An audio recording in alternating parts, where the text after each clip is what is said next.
Still falling today, down 1.75% at 392.99 right here in the pre-market. This is a major market story. Let's bring in Seth Kaplan of Airline Weekly and Ian King of Banyan Hill to discuss. Ian, good morning. I want to start with you.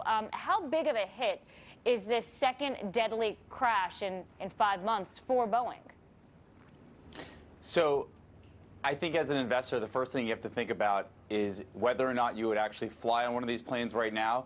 And if your answer is no way, you should entirely avoid the stock for the time being until the investigation is complete.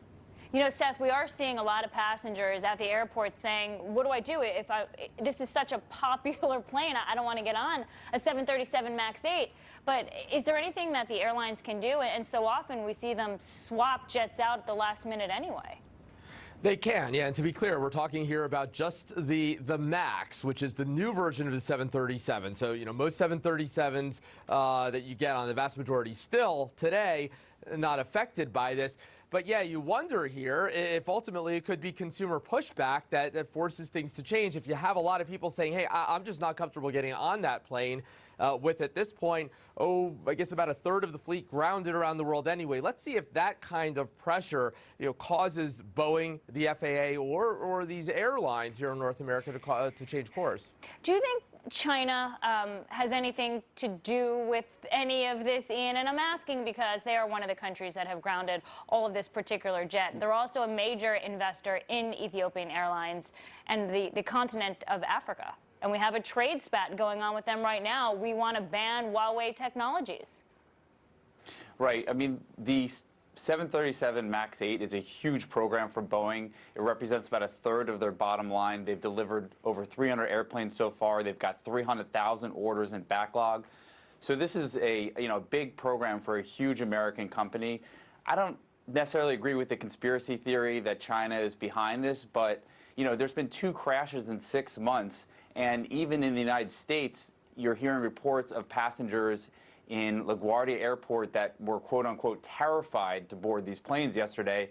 And I'm reading stories about people who are searching for other means of transportation if they have to take one of these MAX 8s. So I think the FAA really needs to take a good look into this. You're seeing other countries such as Mexico that are grounding all their MAX 8s overnight. Same thing with Singapore. You just reported yourself there's over 8 different countries that are now grounding the MAX 8. So I think this issue isn't going away. There was a big drop in the stock yesterday, a little bit of a rebound, but if I looked at the options market, the volatility right now is running at its highs that it has been for the past year, and I think investors are really, really concerned about what the future is for Boeing in the short term and the medium term. Seth, what do you make of that, of the FAA saying this plane is still airworthy, and some Democratic lawmakers saying, well, yeah, no, maybe it's not, we should ground them, and passengers being afraid?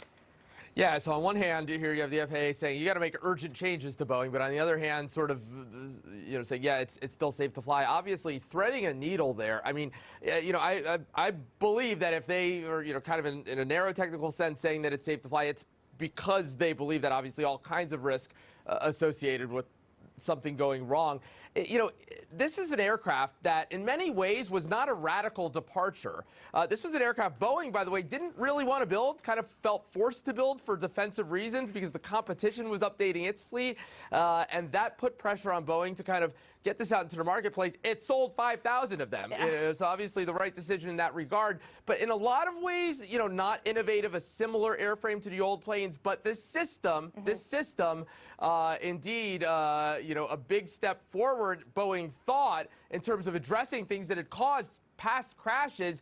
And instead, we don't know, by the way, here still with Ethiopian, with Lion Air, rather clearly, this anti-stall system, contributed to the crash itself. And based on what the FAA is saying, sounds like there's some suspicion that it caused this one, too. There could be some parallels between these 2 crashes, and we'll wait for the results of the investigation. Seth Kaplan, Ian King, thank you, gentlemen. Thank you. Well, now